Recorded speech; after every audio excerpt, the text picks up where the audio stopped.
All right. Hey, everyone. I'm so excited to bring you part 4 of our 5-step sales success strategies. All right, system, whatever you want to call it, process, whatever. And I'm kind of sad because next week will be our last week. Well, maybe not next week, but anyway, our next one. I have one more to go. So let's get this party started. All right, I'll get our screen share. Okay, if you've been following along with us, all right, I actually should not share the screen. Who can tell me what was the first step? Okay, nothing happens if you don't have customers, if you don't have buyers, if you don't have prospects, all right? So we talked all about how to go out there and get prospects, all right, your new customers, okay? Second thing you're going to need is to build rapport, create that know, like, and trust factor, build that relationship with them. Number 3, create value. All right. Ask those questions, find out what their problems are, and help solve them. Really create the value around that product, really create the value around having that party, really create the value about joining the business. All right. Really want to create that because you can do all this, but things are going to happen. Someone's going to have an objection. So that's where we're at right now. Okay. So everyone has a reason why they can't. Okay. That's like so simple. They don't even think about it. They are ready to object. Okay. So listen for their need and fill it. All right. Hold on a second. I need to fix my screen so I can see what I'm doing. Okay. Here we go. All right then. So most common sales objections. They usually occur because we haven't created that value big enough. All right. We haven't made it powerful enough for them. Okay. So they might think, I don't have a need for that. All right. They don't perceive it to be a need. They don't have a problem to solve. Or they just don't believe they have that problem. Okay. So there's no need for it. There's no urgency. They don't realize, hey, this is a pressing issue. I'm throwing away, hundreds of dollars a month in the trash can because I'm wasting all my veggies. Okay. And so they don't have that urgency. There's a lack of trust here. Okay. And that kind of goes back to building that rapport. They might feel uncertain about you, or maybe the solution. Maybe they just don't think Freak Smarts work. Okay. Or modular mates. Okay. Or your company or the outcomes. And there might be just that good old fashioned, you know what? Money. Okay. Cost is always an objection. Okay. Don't give up. Don't give up just because you have these objections happening. Okay. It's actually a good sign that they're engaged. They've been listening to you. Okay. So they are engaged in this. We just need to overcome these objections. And we've got some ideas for you. Okay. So some common objections. Who's heard this one, right? I don't know enough people. Like, you have no friends. You're here at the party. I don't say that out loud, but anyway, I don't do parties, right? I'm too busy. Everyone has so much Tupperware, right. I don't think they have every single piece of Tupperware. We have so much new. Anyway, my friends have just been to a party. Not enough people will come. I just had another direct sales party. I don't want to bother my friends. People don't want to obligate their friends. I'm not a salesperson. I'm shy. Et cetera, et cetera. I think we have all heard one of these or some version of these somewhere along the line if you've been in this business any length of time. Okay. So what are we going to do? Okay. We are going to leap. We're just going to leap right over that objection. And I think the most critical one is listen. The very first thing to do is truly listen. Okay. Listen to that person, hear what they're saying. Okay. It is the most critical point in overcoming this objection. So take the time to fully listen. Don't react defensively. And I'm so guilty of this. I'm very defensive. Okay. I take things personally. Ignore negative emotions you may feel. Focus on what they're saying and problem you're helping them solve. Okay. So that's what you need to do. So don't react. Really focus on what they're saying to help them solve that problem that they're having. Understand their concerns without bias or anticipation. Many times, and I'm guilty of this so much, I'm like ready to answer them and I haven't fully listened. That was like step 1, remember? Because I'm ready with my answer. I've got the answer, right? really, I need to really work on training myself to just sit back and really hear what they have to say. Use body language and verbal confirmations to communicate that you're listening intently. All right, now, if any of you guys know me, I do make facial expressions and it's really hard. Anyway, but your body language is really important. If you're like laid back like this and you're waiting for them to finish their thoughts because you've got something to say, that's not good. All right. Lean in, eye contact, be at the same level. If you're face to face with someone, you don't want to be standing while they're sitting. That gives a feeling that you're in authority. Okay. You have power over them. You don't want to be on the floor and them above you. Okay. And that's the opposite effect. All right.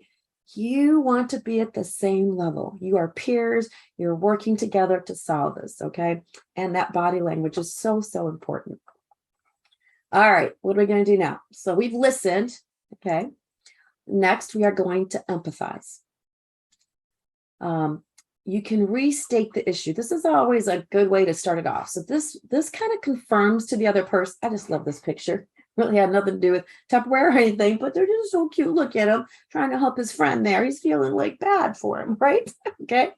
So restate the issue because that confirms to the other person that you've heard what they said. Use the F words. These are good F words, okay? We're going to start with feel and felt, okay? And then we're going to work into found. So you might start like, you know what? I understand how you feel. I have felt the same thing. Or I know others who have felt the same way. Now, these all need to be sincere and true, okay? If you have never felt this way, you can't say that, all right? But you can say, I know someone else who has felt this way, all right? My friend Sue has also felt that. My friend Pam has also gone through that same issue, okay? So truly be sincere here and understand, restate the action. That beautiful. We got to be someone. All right, restate the objection they had, and so they know you were listening, and start with understanding and giving them that empathy. All right, so an example might be, Sue, I hear you're feeling very busy taking the kids to school. Okay, the other thing I want to say here is, before I read on, is there's no script, guys. There's no magic script. In fact, that's probably the worst thing you can do is just read. Okay, you can have some bullet points. You could have some thought starters. You could have some of those on the side, but you don't want anything that's canned or scripted, okay? Because every person's different. Every situation is different. Every objection is going to be different. And that's why that listening part was so important, so that you can be sincere here. So Sue, I truly understand you're feeling busy taking the kids to school and activities. I really do know how you feel. I felt the exact same way. I was taking my son to preschool, my daughter to kindergarten, back and forth. Felt like I was the taxi driver, okay, picking up and dropping off. So that's how you can empathize. So next thing we're going to do after we've listened, we've empathized, we need to ask some questions. We need to dig a little bit deeper, okay? Most of the time, the very first objection isn't always their real objection, okay? And a really good question to ask is, what else? Okay? That really will get you to the real objection or the biggest objection that they have, okay? So example, Sue, is there anything else that might be stopping you from getting a few friends together? And then this one I should have really highlighted bigger, bolder. Pause and wait. This is probably one of the hardest parts for most people because we don't like silence. We feel like if there's silence, they're thinking of something else to object or whatever. There's just like, we don't like that void, okay? But truly just pause and wait and let them tell you, okay? Sue, she might say, well, yes, I just don't feel like I have the time with work and kids, all right? So it wasn't just, whatever, just busy, but that time factor. You could answer, I get it, okay? Not enough time is definitely something we all need more of. I totally felt that when I was working a corporate job and getting the kids back and forth, all right? So using that feel felt, and restating what they said. Okay. So finally, we are going to get to producing the solution. Okay. So you can't go from listening to produce solutions. You've got to do these in between steps. Okay. You are going to partner and produce those solutions. And I like to use the what ifs. Okay. Provide that solution and give choices. All right. So after we've done that whole scenario, Sue, is there anything else that might be stopping you? Pause and wait. Yeah, I just don't feel like you have the time with the kids. I totally get it. I have felt that way before, especially when I was working corporate America and taking the kids back and forth. Sue, what if I could show you and your friends some easy kid-friendly snacks and meals we can make with our meal prepping kitchen gadgets and help you save some time and money? Would you and your friends rather have or prefer an in-home party you would get together or a Facebook party? Okay, so I have empathized with her, I've restated her concerns, I've given a solution here, and then I'm going to give her some choices. Okay, so you're going to get lots of no's, guys. And this is just really quick. We can go through lots of scenarios. There's so many out there. I'm going to dare you to just practice the feel, felt, found, practice the leaping, all right? The listening, empathizing, asking questions, and then produce solutions. Do it with a girl, partner up with someone, okay? You got a friend in this business, partner up with someone, okay? Partner up with your recruiter, partner up with your director. We are all here and happy to help. And the best way to do this is to practice, so it just rolls off your tongue. You're not reading anything and it just comes naturally. And this process of leaping isn't just about Tupperware. It really can be in all kinds of relationships and all kinds of arenas in your life, okay? So you're going to get lots of no's, all right? We're trained to say no as a child, right? No, just say no, right? That's the way we are. So I love this technique, and is getting them to say yes 2 times in a row, all right? Don't take it personally. And when I was new in this business, and probably still do, because we're human, right? We take things personally, okay? Well, they're saying no to me. They're not saying no to you. You have no idea what's going on in their life. You have no idea if maybe one of their relatives is sick.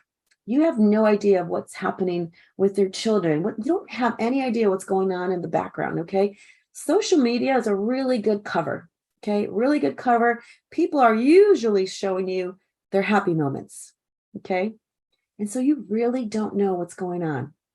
So don't take it personally, but ask those 2 yes questions. All right. Hey, did you enjoy the salsa party tonight? Okay. Did you enjoy the 60-minute Facebook chat party? All right. I'm really loving this idea. Okay, 60 minutes and done. All right. Did you enjoy all the kitchen hacks we shared tonight? All right. So, and if you're live with them or in person with them, nodding their your head up and down. Okay. Asking those yes, did you enjoy Pam's party tonight? If they're a girlfriend, they're going to say yes. It's their girlfriend, right? So, and you're going like this, and what you find yourself doing, you naturally start doing the head bob thing too, right? All right. So that's all. I think I learned that from Pam. Anyway, so that's it, guys. All right. Let's leap over the stuff, ask questions, empathize. Don't take it personally. You're going to get lots of no's in this business, but you get so excited when you get that yes, don't you? You guys that have been in the business, right? How many no's do you think we've gotten? I probably have gotten hundreds of thousands of no's, okay? And if I would have stopped, I wouldn't be here. I would not be where I'm at today. I would not make that personal sales volume bonus. Don't let those no's stop you. Turn them upside down and turn them into keep on going. All right. Turn that no upside down and make it keep on going. All right. So hope you enjoyed overcoming objections. Again, I'm going to share with you to truly practice this process. And I will post it out there so you can have it in front of you. And next time we get together, I'm going to cover step 5. This is one of my favorites. You can do all steps 1 through 4, but if you don't close the deal, this is where most 90% of salespeople drop the ball. They never close the deal. So we're going to talk about next time. Thanks, Pam.